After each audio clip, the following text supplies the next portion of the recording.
right, hello everyone. Welcome here, Richard Carlton here. Hopefully this is looking good for you. The audio color is a little bit, we're always wrestling with this just a little bit, making sure that we have our webcam going here. And we are at the, there we go, much better, there we are. So welcome to Wednesday at 1 o'clock. We are doing FileMaker training live for you. We are actually getting a couple things set up because it suddenly occurred to us today that in order to do the demos we needed to do, we actually need to have two computers going. And the reason is people forget about this, but it's one of the top tips we have. So today's topic is going to be on, of course, there's my password right there, which I can always rotate and change. Let me see if I can do that right there. I'll rotate it and change it. There we go. And so what I want to be able to do is remote in and communicate with a second computer. So when you're setting up security in the FileMaker platform, you want to set up the security in such a way that you can test it in real time. Does that make sense? So what you want to do is you want to be able to test the security on the computer while you're making edits on another computer. So you need two computers side by side on your desk. Now normally I would be over here. Oh yeah, breaking news. So there we go. Yeah, my Diet Coke is here. So welcome. Hi, Charles. There's already people, very vigorous conversation already going today. So yeah, and I do apologize. So hang on, stand by 1 second.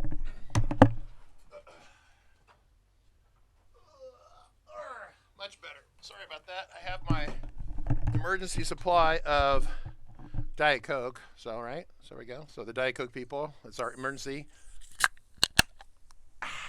Right, so Diet Coke keeps us running during the day. We do appreciate everyone who sends us Diet Coke because it keeps us going here. So we do get those periodically, little gift baskets from people, and they say, please send Diet Coke. So, so in order to do security in the FileMaker platform, really you need to be on a development machine and a test machine. And so I've got both of these kind of going right here. What I'm going to do is I'm going to set my... What I'm going to do here is I'm just going to check the resolution display on this computer over here. And let me see.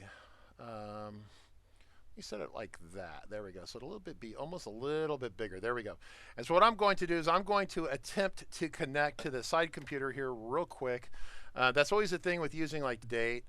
And the problem is with that is that the versions don't match. They tend to lose their mind. So now it needs my password, which I'm going to put in here real quick and connect onto the computer so you can see everything happening here. So what we have is a computer here. I'm going to go ahead and just move this out of the way.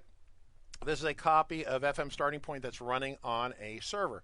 And so what I'm going to do is we're going to test the results on this computer over here. Does that make sense? And then on the computer behind us here, the main computer, we're going to go ahead and log on to a FileMaker file, and we're going to go ahead and go ahead and quit that and quit the color sync. And then I'm going to go into FileMaker Pro. I'm going to go on to basically what I need to do is see the hosts for DBW 13. So I have to say show host. In order to add a host, you have to know the name of the server. So I'm going to put dbw13.@rcc.com, and of course all those databases require passwords. I don't think that one necessarily has an SSL certificate on it. And the file that I'm using today is this file right here. So I'm going to go ahead and log in as an admin, and I'm going to put the password in there like that, and then auto enter. So now we are in the FileMaker file. And it's an older FileMaker starting point file, but it doesn't matter. So the idea is that we're going to do the security changes here, then we're going to test them over here on this other computer. So I can be over here working on them and testing them. It's kind of the idea.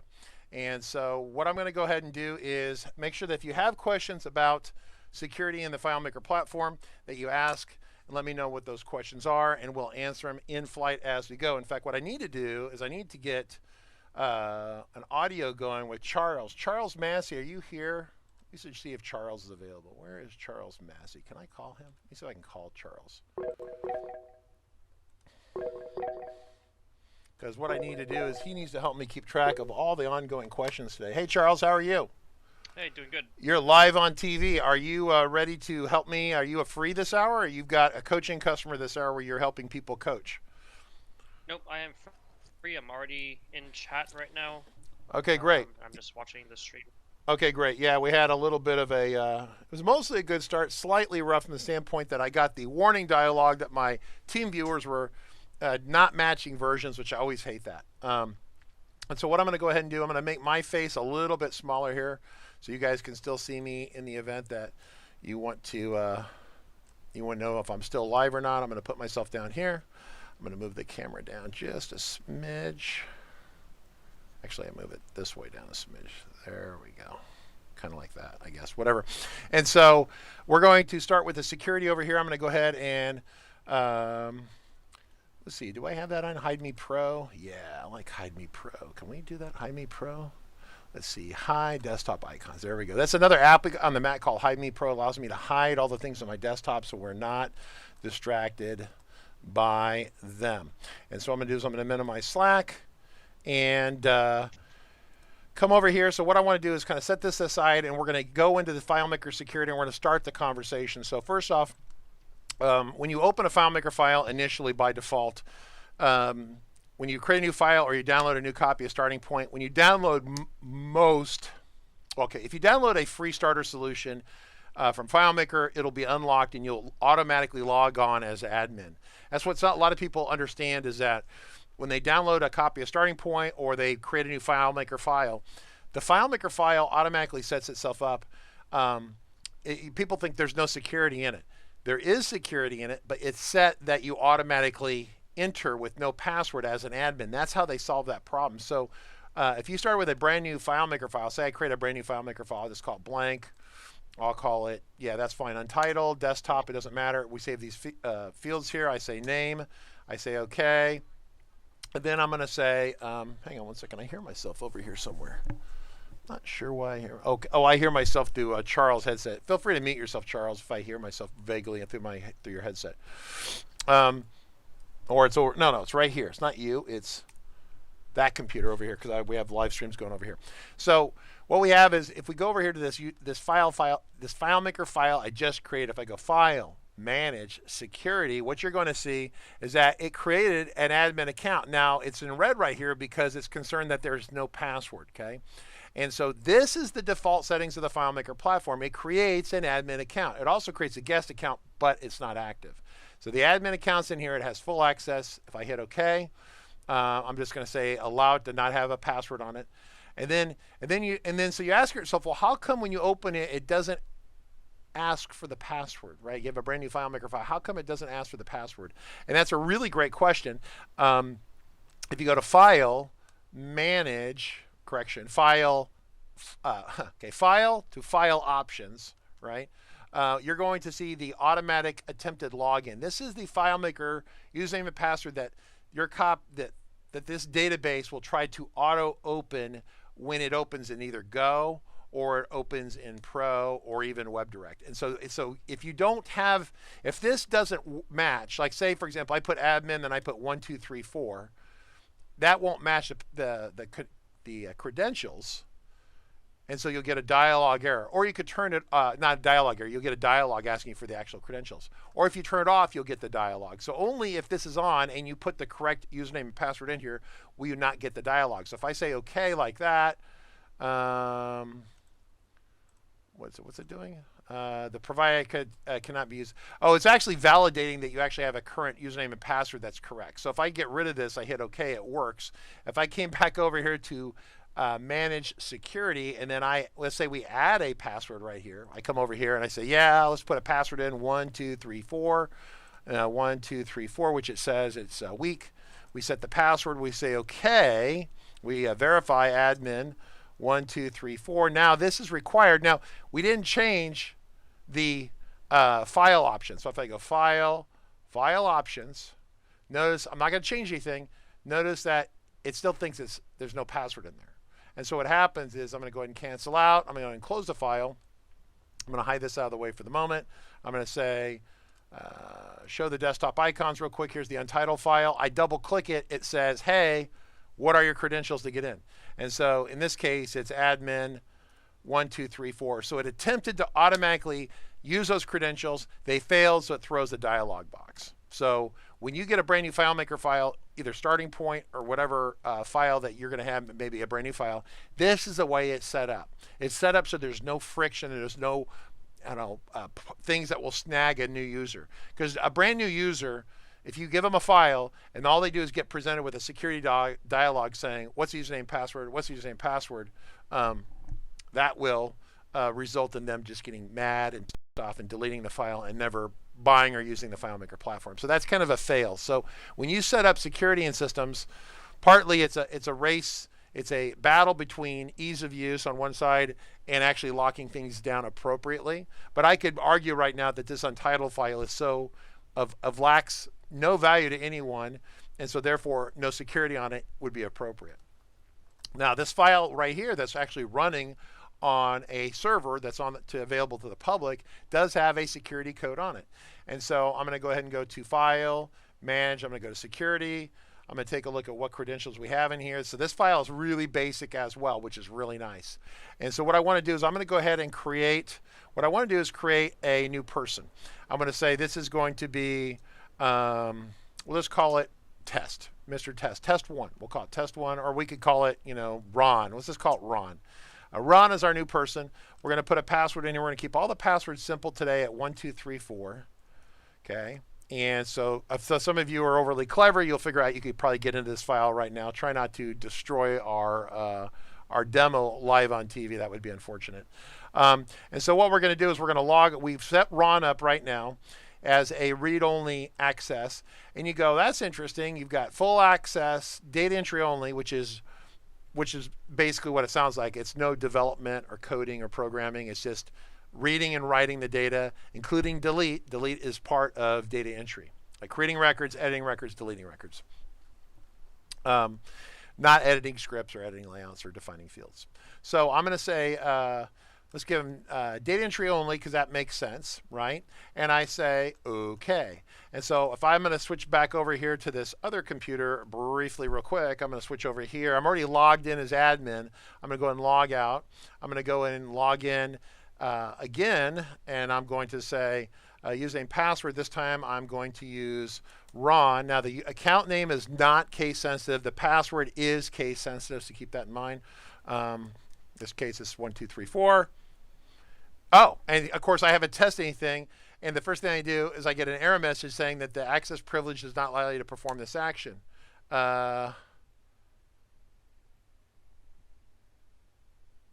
Which is interesting. So that's so as we run into these things, you have to learn to triage them and figure out what happened. And what I'm going to do is I'm going to move this over here real quick. We're going to go back into this file. Let's just take a look at it again. And I think I know what happened on it. So I was going to explain to you, first we have these things called accounts, right? These are accounts, they're people.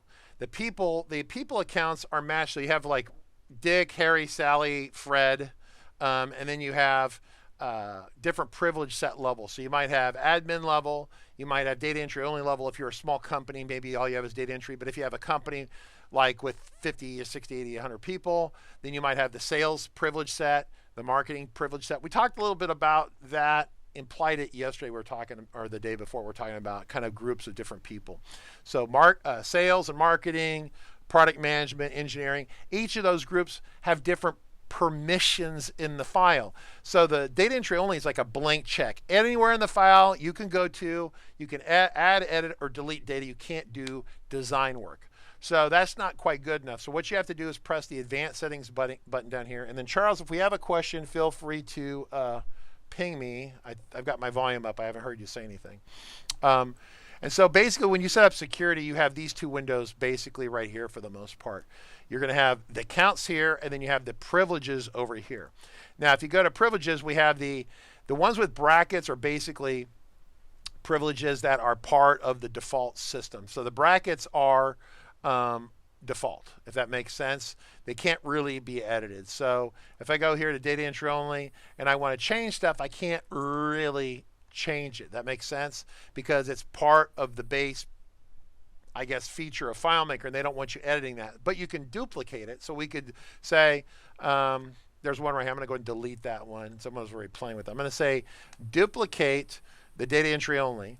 I'll call it data entry only. We'll call it the sales team, right? Because I got sales guys, gals, guys, whatever, and they are want to have access. Now, so I say okay on that. So we have that right there. Notice that there's no accounts attached to it. So I have to come back over here. I have to hit okay. I come back over here. I can go to Ron. I can set Ron to data entry only sales. Cool. So that's his privilege set there. It's active. His username and password are set.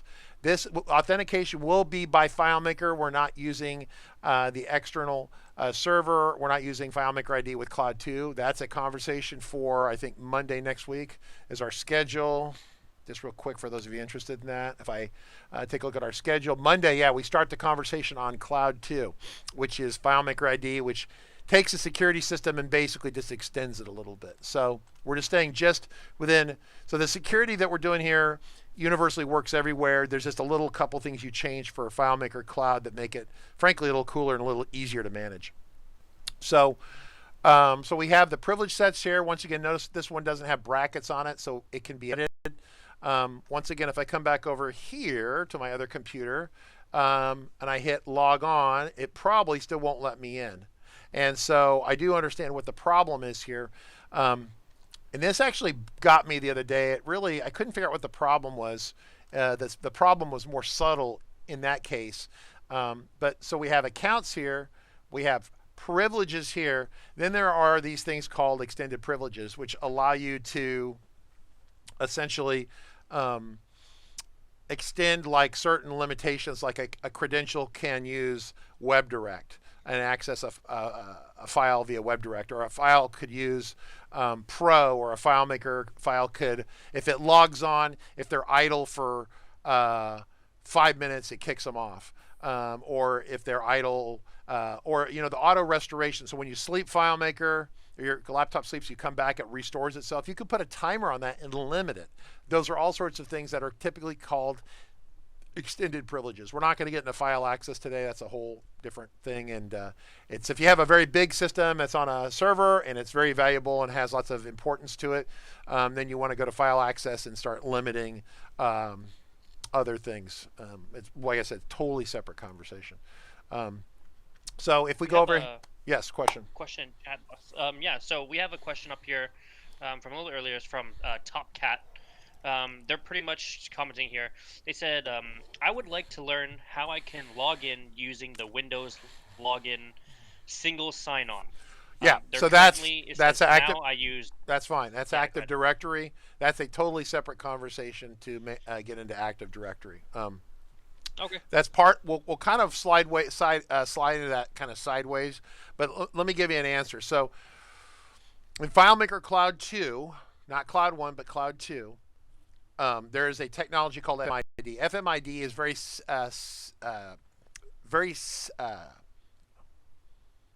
similar, is the word. I just had a brain dump. I need more caffeine.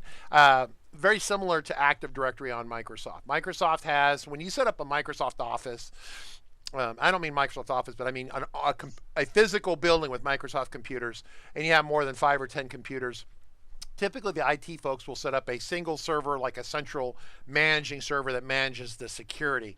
It's a single sign-on stuff. That server is called the domain controller in little quotes. And it controls, like you said, all the security on that machine. And then basically, the general concept is that any of the people who are authorized on that domain controller, they can go into any of the other computers that are on the network and log on to those computers, because those computers will go, hey, I don't know if you can get in here or not. We're just going to send your credentials to the domain controller, the central computer. So whatever it says, not our fault. And so you log in on a computer here, computer behind me. That's the domain controller, and we'll authorize that machine to let you log in. That's kind of the idea of what Active Directory is. In order to do that, you need to get with your IT folks who are managing the Active Directory server, the domain controller, and work with them. FileMaker has, Claris has a PDF on this. It may seem to be a little out of date, but it's probably very similar. And that's where you would set up over here. You would actually set up, when you're on an account, you would set this person up that he's going to authenticate via a FileMaker server. And then you're going to have to go in here and set this stuff up. So it's if you've done it a couple times, it's straightforward. I'm not a Microsoft shop. I don't have a functional system here to use. It's something that's kind of always bugged me because it was one of the few things in the Windows world that I kind of like. I think it's great.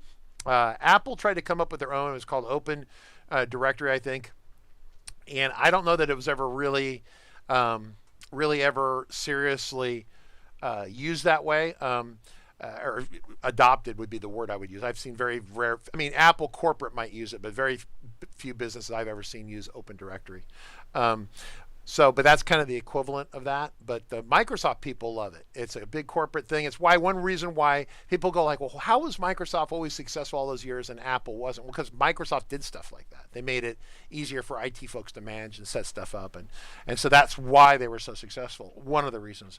So FileMaker Cloud 2, once again, we're going to get into this on Monday, and I'm going to leave this conversation for now, but they came up with their own basically directory domain controller that allows a single area for you to go into a website, manage the users, and then all the FileMaker files that are on your FileMaker Cloud listen to that and they authenticate from there. So if someone comes to your company, you add them in one spot. You don't add their name and all the 25 FileMaker files you have, you add them in one spot. If they need to change their password, you don't have to go to every FileMaker file and change the password. You do it in one spot. And Active Directory, of course, does this for you. Because FileMaker can listen to Active Directory. So that's the idea with that on the Microsoft side. But the Cloud 2 allows you then if someone like quits, they leave, or they're in the hospital, COVID, they're really bad, and they don't make it back, right? It's pretty horrible. But to be honest with you, I'm much more likely to be killed on the freeway today driving home than I am getting the virus. So this is the frame that people losing their minds, except that if you get on 680 and you drive, how many people die on that freeway every day, right? You know? Yeah, so anyway, so you get the idea. So the idea is that with the Active Directory, you could delete someone in one spot, and then all those FileMaker files, you wouldn't have to go into each file and edit it. It would be handled automatically for you. It's really cool. You had another question, Charles? This is kind of relating to before we brought the last question. Yeah. But we have MailSoft here, and they're saying, could it be a startup script that needs to run under full access? No, that's not the case in this case. I'm pretty sure they're trying to solve a problem. Okay, so okay. He's trying to solve the problem. Okay, stop. Okay, yes. I was getting there. Sorry, yeah. I mean, we have people. Yeah, so I'm gonna. If folks ask questions that are really off topic, I may jet your question. That one is where I'm getting back to it. We haven't finished it yet, right? Yeah. The question where TopCat asked, they said it's clear, and they just said thank you as well from Twitch. Okay. They appreciate your answer. No, that's fine. You guys are all awesome. I really appreciate it. I just I'm trying to let me get okay, Charles, I'm going to mute you. I'm not going to listen to you anymore. You don't get to talk to me anymore for the next 5 minutes until I finish this. You're now muted. So, because I can't get to the end of this if I have questions, people asking about Active Directory. That's the thing with FileMaker, and that's why it's such a great conversation. There's so many people here, and the people watching this are such wide variety of skill sets. The people here with skill sets, and I need to see if I can, hang on a second. Let me see if I can make this float. I think I can make it like floating. So if it floats, now if I go here, and I go here, and I go here, and okay, so it'll always be on top. Let's try that for a little bit. If you don't like the fact that my head is floating on top of everything, let me know. So the idea is that we have basic users, intermediate, advanced users. The Active Directory is an advanced user topic, period. You can't set up Active Directory without that. FileMaker Cloud 2 mimics that kind of Active Directory thing, but it's so simple that a basic user can set it up and use it. And so I guess in Cloud 2 you could use Active Directory and the FMID, but FMID is how they authenticate. You're going to love it. I think when you see what is in Cloud 2, you're going to say, when are they bringing that to FileMaker Server? And the answer is it's on their plan to bring it to FileMaker Server. They want to do that. It's really quite good. So I'm not listening to Charles distract me. So we're back to our problem here. So Ron is here. We have accounts. Okay, I'm going to make myself a little bigger. I'm swinging my hands around. I don't know if you guys like that or not. Bigger or smaller. So you have accounts, and then we have privilege sets, and then we have these extended privilege sets. And my running theory is that the extended privilege set does not allow, see, it's on top. So over here, it's not on top. If I bring file, so we have these floating windows, like this is a floating modal window, and it is overwriting me here. So I keep trying. I say extended privileges. And so these are all the extended privileges that have been defined in FileMaker. And this is a classic area of testing for the certification exam. So this one right here, you don't have to worry about. Pretty much you don't have to worry about these. This one right here, FM app, okay? And that's the problem right here. I can already see the problem. FM app is a privilege set that, if enabled, allows a privilege set to log on using Pro or Go. This is the most screwed up naming, and it's just dumb in a million reasons. But FM app, and the thing is, it's legacy. A lot of the things in the FileMaker platform, you go like, why are they so stupid, right? Like, why does this, like, it makes no sense, right? And it's because it was written, this little part right here was written by well, probably by Clay, but Clay's been down there. I've been in the business now 30 years. Clay's been down there like 35 years. And so he probably wrote this 25, 30 years ago. And so it's a privilege set that says, yes, you can get into FileMaker Pro, but back in those days, there was only Pro. There wasn't anything else. And really, in my mind, there really should be a separate privilege set for Go, a separate privilege set for WebDirect. Well, there is that. So if you think about, you know, a different privilege set to allow each client. So someone with a username and password just can't get into any of the devices. They have to be authorized. And there is an FM WebDirect right here. And so so you have to have that enabled for that privilege set to log on with WebDirect on a browser, right? And so why WebDirect and not Go being separate? It's just kind of goofy. But so what we do is go back to privilege set. We're going to edit this privilege set. I double clicked it. I could say edit right here. Pops this up. And you can see these are extended privilege sets. And right here, FM app is not enabled, which means that this privilege set is not turned on, which means that this privilege set cannot log on to FileMaker using Pro. So it's a privilege set you set up that's almost totally worthless. It doesn't do anything. But why do you have this? You could set up a privilege set like we do this. Like if you set up like a PHP like website, like imagine the public internet, people are on a website and they're submitting information to you. They're submitting, please contact me. And it goes to a little PHP page and it feeds into FileMaker. That PHP page has to have a username and password. So you could create a username and password in a privilege set that only allows it. It doesn't do anything except like this PHP right here. So if someone got the username and password, they couldn't do anything except the PHP. They couldn't get into Pro. They couldn't get into Go. And you're like, right? Makes sense?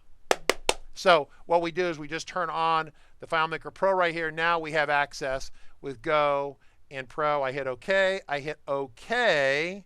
And then I hit OK here. It saves it to the server. And then I come back over here on the client. And I'm going to lose that. Come back over here on the client. And I log in. And it works. No, it doesn't work. Why is it not working? Still? Did I not? Oh! No? Hang on. I screwed that up. I was so happy I'd figured that out. Hang on 2 seconds here. What's it doing? Or are we having an internet outage issue here? No, we're still going. We broadcasting? Looks good. There it is. All right, so Ron is there. I'm going to say advanced settings. Ron is here. And then FM app. You know, it might be the fact, I don't know. That's a really good question. That should this jammed me up the other day. It could, you know, the startup, the comment about the startup script is a good conversation. We will have that, but I'm wondering if it didn't get the update because I didn't close the dialog here. So let me close that. Let me go to recent right here. Let me put Ron in. And it was 1, 2, 3, 4, right? The provided username account cannot be used to access this file. Nothing like doing stuff in real time and not practicing the demo. See, that's the daily training we have. So Ron is on. Oh, because I said it to, okay, this is your fault, Charles Massey. You asked me about Active Directory. I set it for Active Directory, and there ain't no Active Directory here. That's why it won't work. So FileMaker file.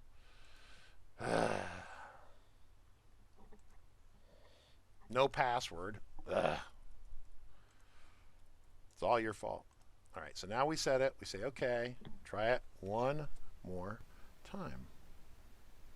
There it is. So first it was the FM app was not on, but then behind the scenes while I was answering the Active Directory question, it gave me that. So it's trying to open another file. It doesn't really matter. The point is that now we have the files running in two spots, but one is admin, and then this one over here is running as a client. Now, what we want to do is talk about other cool things that we can limit or restrict, right? And so what I want to do is talk about taking that privilege set and changing it. Now's a good time for questions. The difference in the security settings. So we kind of, so Echo, Foxtrot, Golf. Yeah, I mean, we kind of talked about those are extended privileges, right? So he's asking here on Twitch, is there any difference in the security settings if I use FileMaker on Mac, Go, Windows, Web Direct Cloud? No, the only difference is the extended privilege set has to allow that. And FileMaker has this kind of, it's like lean design. Lean design is the way it is because of the way they engineered the product. These extended privileges are the way they are because it's the way they engineered the product. And once again, the product has been built organically. The product has evolved since before I was involved with it. I started in '89, or '90, and then but it existed 4 or 5 years before that.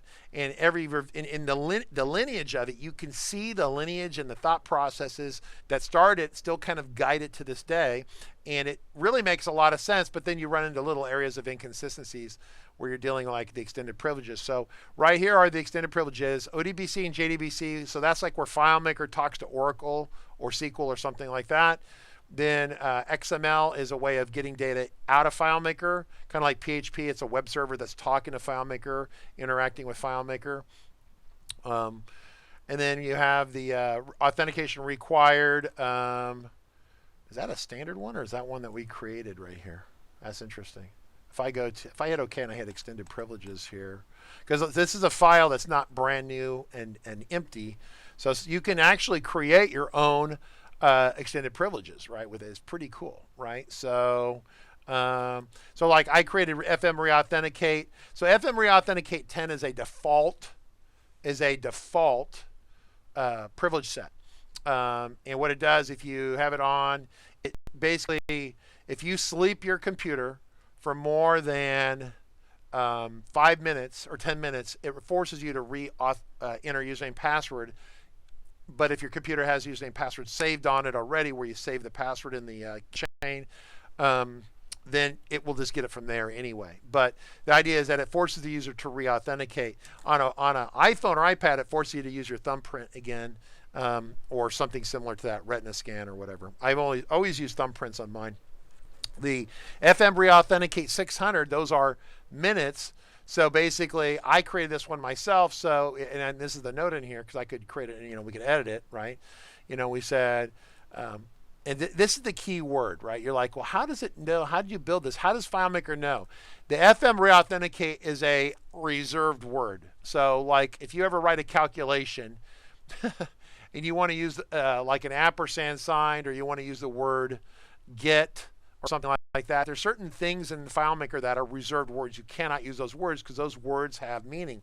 FM Reauthenticate is a word that has meaning.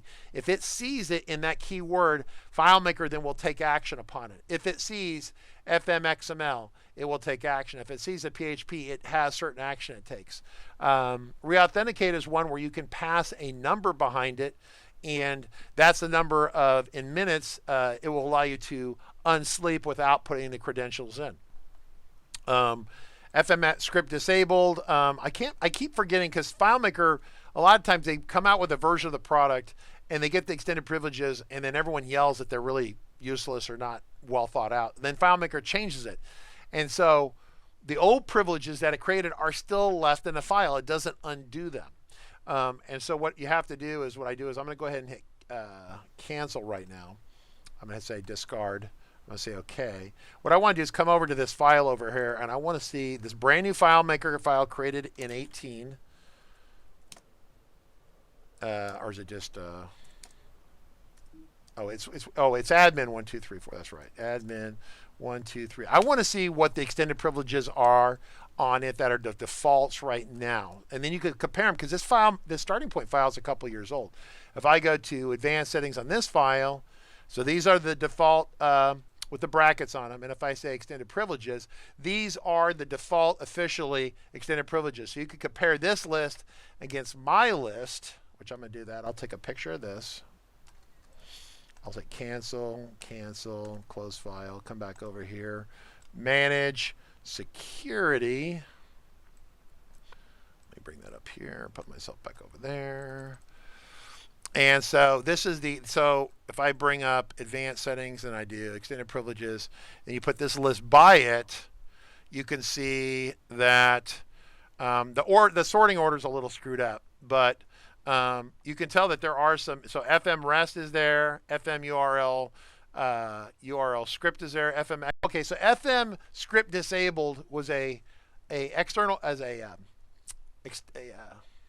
extended privilege that FileMaker created, I think, at 16, and then they went, oh, we did that wrong, and they basically got rid of it. But they leave it in there, right? They leave it in the product. They don't remove it. So FileMaker just sees, FileMaker 18 sees it and ignores it. But if you took this FileMaker back to FileMaker 16, it would see script disabled. It would act on it, 15 or 16, whatever it is, because what they did is they basically broke that command down into other things. The script disabled right here. They broke it down into, you know, what they do is like some things are like by default off, right? Or some things are by default on. And when FileMaker or Claris, the folks at Claris, the engineers and product managers, they see that they did it wrong, they will give it a very similar name, but it means something basically totally inverted. And that's what happened here. They got rid of the, or there's that one there. Where'd the, no, not that. That's my screen control thing. Where'd it go? The well, I'll just double click it again. But you have it right here, right? And so they got rid of script disabled is what they did. And so that was a feature that it is inverted. And the idea is that you can have external processes call open FileMaker and interact with the data, but you don't allow them to call a script, which is the whole point of that, right? And so they manage that over here with external script access. So allow Apple events and ActiveX to perform scripts, yes or no.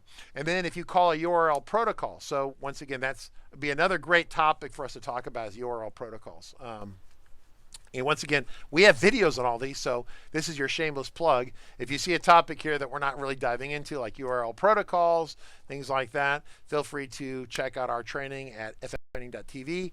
And the training courses start at $79, and that gets you all the training. If you want to look at our complete bundle, I'll just do the shameless plug right now for that. If you go to fmtraining.tv, you press bundles, you can get a complete bundle here, and if you email us, we'll give you a coupon for that to get it $50 off. So do that, and we will give that to you. No problem. But the idea is that we have the training in here. So if you wanted to see, I'm going to go ahead and close that. I'm going to go ahead and close that for the moment. Close that. Leave that over here. But if you go over here to our training solutions, this is training right here, and you open up the training application. This is our current training.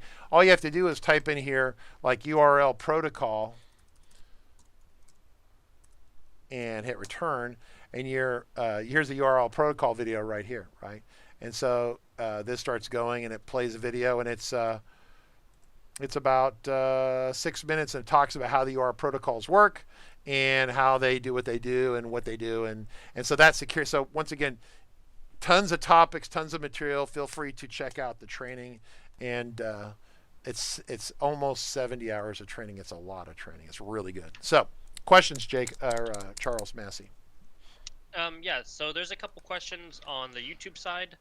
Okay. It might just be like a quick rehash because you kind of went over a little bit, or you went over it pretty much. This person's saying, how do they control access for their sales personnel, because they only want them to see particular screens and particular records? Okay, let's talk about that. We haven't got that. I was going to get to that. Basically what we have to do is we're going to continue the conversation. This right here is where you really need to have two computers running. So you have one computer, they're both logged onto the same file on the server, but one is logged in as admin right here, over here, I guess. I can use my mouse. I'm waving my hands around. The other one is over here on this screen right here, which is my laptop right here. This is our salesperson. So let's say that we want to restrict certain elements or certain things on the field we don't want them to see, for example. I think it's more useful with layouts and records, but we'll kind of cover this and you'll get an idea of this. So you say File, Manage, Security, and let's say that we're working on this privilege set called Data Entry Only Sales Department. So I'm going to go to Advanced Settings. We're going to take this privilege set. We're going to say Edit it. What we have to do is come down and basically everything in this like section right here down below in this section right here is all the things that we can do to edit and customize. And what we're going to do is say we can say records. We want to edit, create or edit in all tables. Or we can say no access, which is locks them out of everything, right?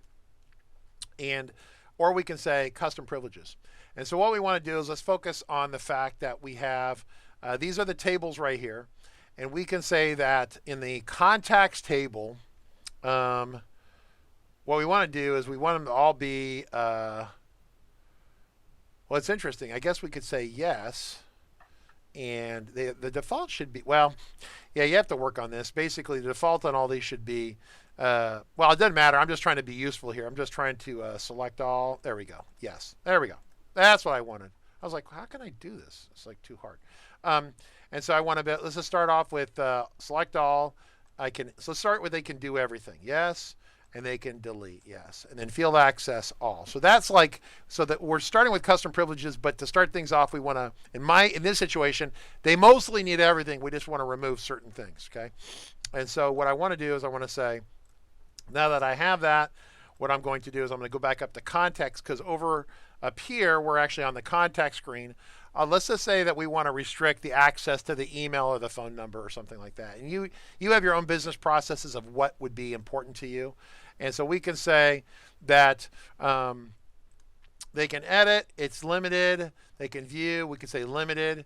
And then what it's going to do is you have to write a formula to decide, and what you read down here is under what case it can allow you to see the records, right? So this is record restriction right here. So I'm going to go ahead. What I'm going to do is I'm going to leave this as okay for the moment. I'm going to set that. I wanted to do layouts is what I wanted to do.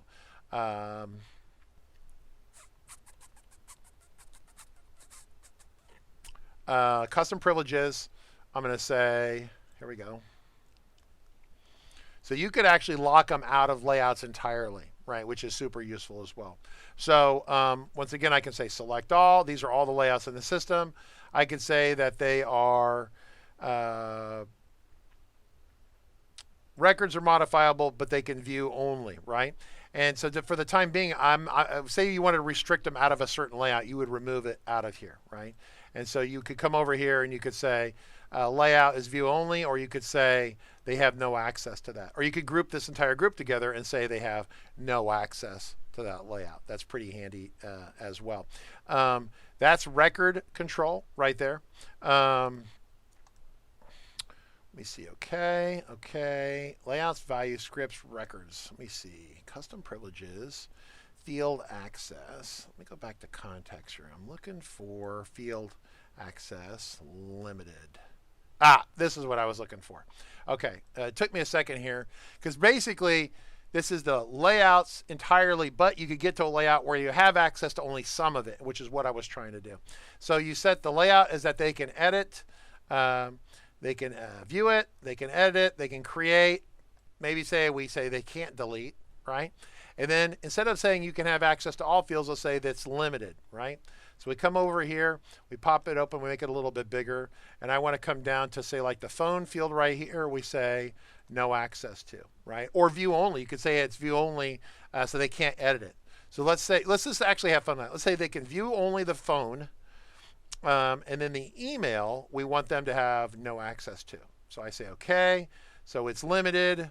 One thing, I come up here and I can just verify that it was view only on phone 1 and email is no access. So I said okay, I say okay, I say okay again, I say okay, I say okay, and it saves the change. Now over here, I'm going to jump over to this screen right here so we can see this. At some point, I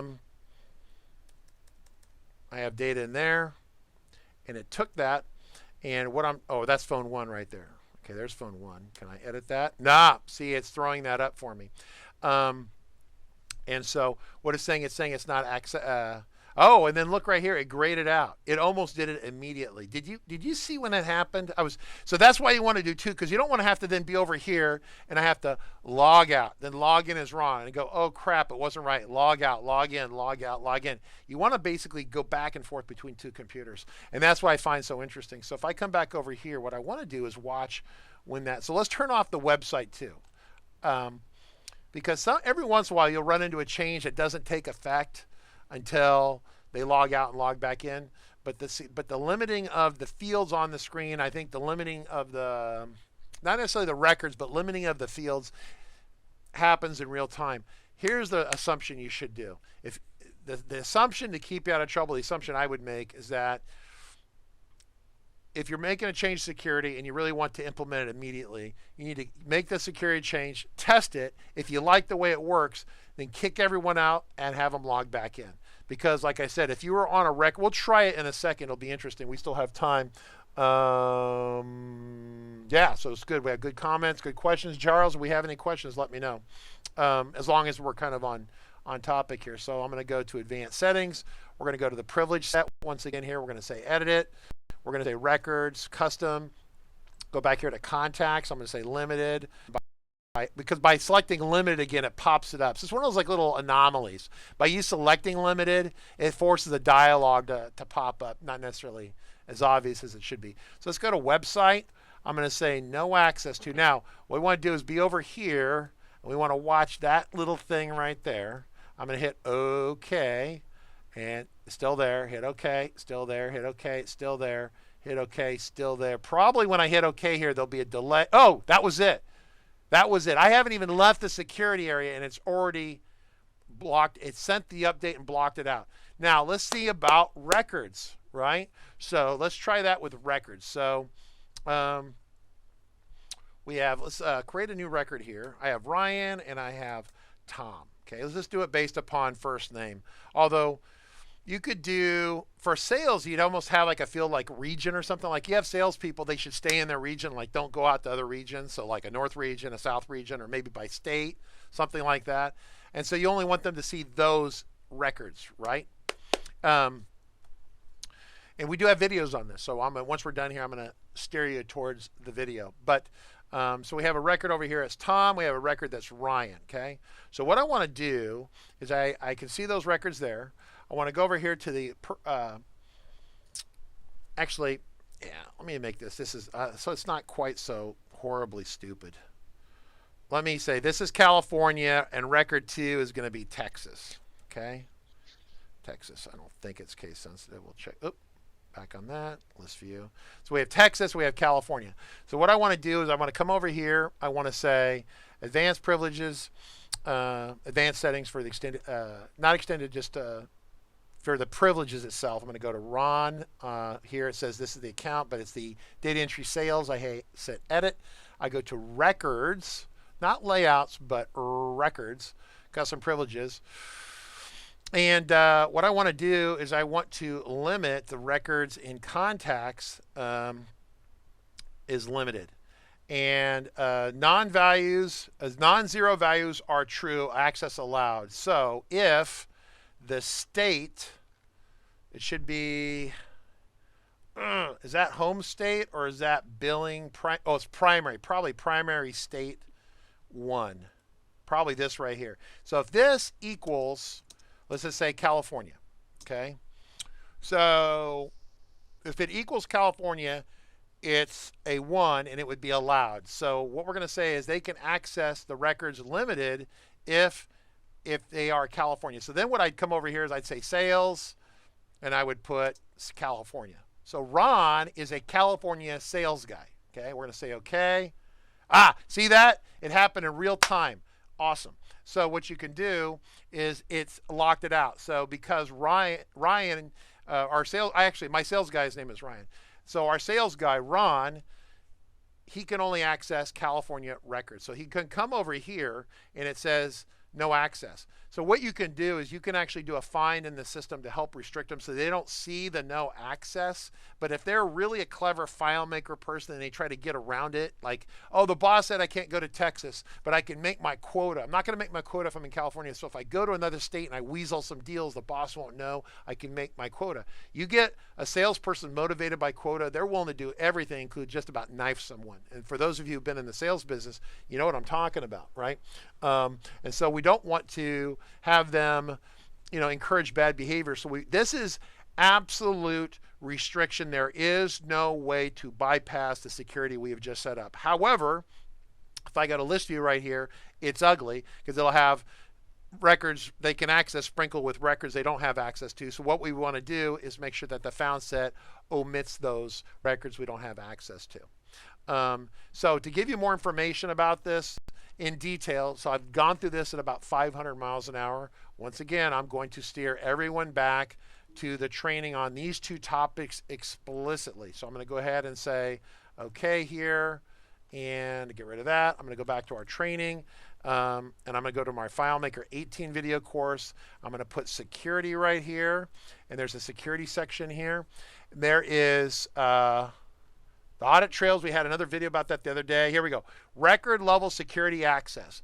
This is the conversation that we just had. It's 15 minutes, and we go through it with a much more concise and some other advanced tricks, but there's a limit at what I can do off the cuff right here. And so you can see the same scenarios. We have two computers set up, one for doing the admin setup, and then one for testing the results in real time. Very cool. And then this one right here is for layout control and processing.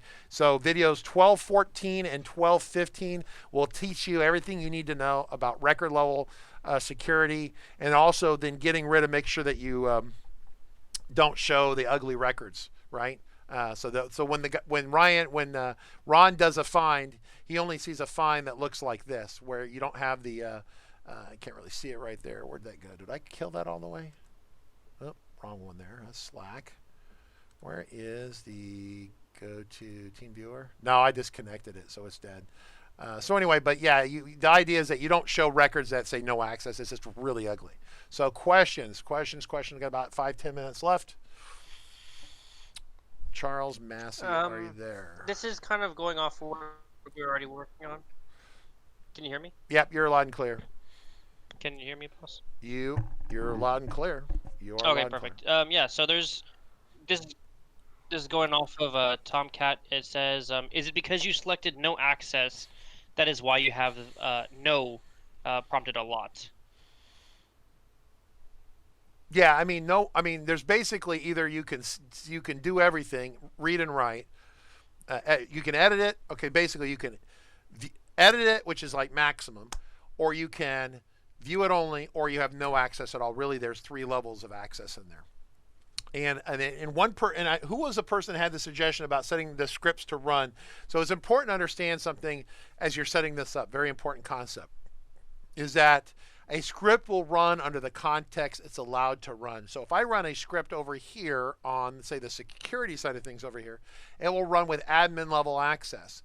If you write a script and Ron logs in, if you're not paying attention, that script could easily be restricted by the same rules that restrict Ron, which means it cannot take into account the Texas records, for example. Because Ron logs in, he can't see the Texas records. The scripts that Ron runs can't see Texas records either, unless you go to scripts and you tell the script, like the startup script, or like there's a preference. Here's a startup script right here.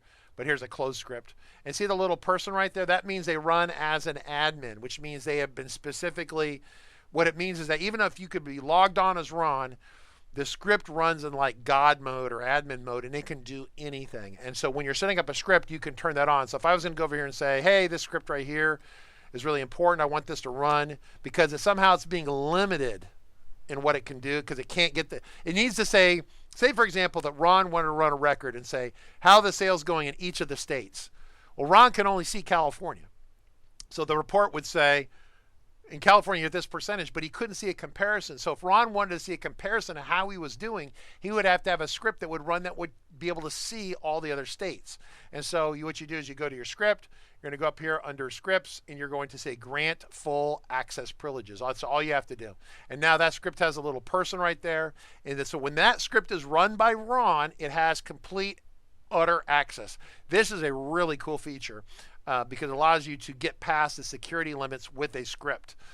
Just keep in mind that if Ron can run that script and it has unlimited access, Ron can't edit scripts, so he can't use this to get around, but you just got to be thoughtful about stuff. Because as soon as you set up, like you give a salesperson a wall. It's so funny dealing with salespeople. You get a wall, you set them up, you say, this is your goal, right? And your goal is to do this, and you put some sort of like incentive in there. Like I had I'm not going to use the person's name, but it's a really funny conversation. And it was so educational for me. I had a sales manager, doesn't matter who the sales manager is. I said, listen, if you have a team of folks that are working for you. If you can get each of those people up over, make their sales grow by 20% each person, whatever it was, I will give you $5,000 or something, whatever I came up with. It was some big deal. And so his idea to get to the goal, that he had his own sales deals he was working on, but they weren't worth $5,000. So you already know what he's going to do. He takes the deals that he's working on, he gives them to each of the people to jack, so his numbers go to zero, which defeats the whole purpose, right? But they all went over 20%, and so he qualifies. So that's why a security system, specifically with salespeople, they find new and interesting ways of twisting the rules to get to the goal. It's very creative. I don't have a problem with it, but when you manage them, you have to think about that. And with security, you definitely, my sales guy, if I did some sort of incentive like that, he'd figure out, how to, if he can't get there straight, he'll find some way of weaseling around to get where he wants to go. And if that means he has to sell, like my sales guy, if he'd make the quota, he sell licenses to Russia, he probably would do it. And I think we can sell to them, but I don't think we can sell to certain other terrorist countries. But so I wouldn't want to get in trouble. But every once in a while, I'll get a call from someone in Syria, or I can sell them. My sales guy will definitely want to sell them, but I can't always do that because FileMaker software has encryption in it, and that's a problem. You can't always sell that. I think the regulations are called ITAR, I-T-A-R, for exporting stuff. So I think that kind of wraps up today's score. Richard, 10 out of 10. Awesome. You folks are great. I really appreciate everyone coming in here. The security conversation is an important conversation to have. Seriously, it's really important. It's a great tool for having both your editing machine and then your test machine in real time. If you only have one computer, you're screwed. You will just hate yourself for this. So tomorrow, what are we doing tomorrow? Press the button. Boop. Tomorrow is talking about FileMaker Go. It's going to be the basics of Go. So if you're already like a Go awesome person, then you can skip tomorrow. But if you haven't done a lot of Go stuff, then we're going to kick it over and play with that a little bit. We're going to connect a FileMaker mobile device into the computer, and then we can remote in and all that kind of stuff. So cool. All right. So with that, Charles, any final questions? No, that seems about it. There was one on the YouTube side, but that's more geared towards our cloud topic that we're going to be talking about next week.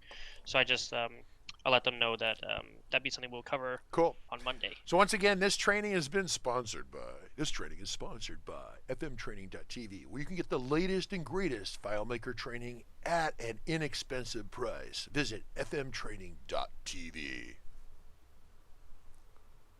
Don't forget Diet Coke. Diet Coke, too. Yes.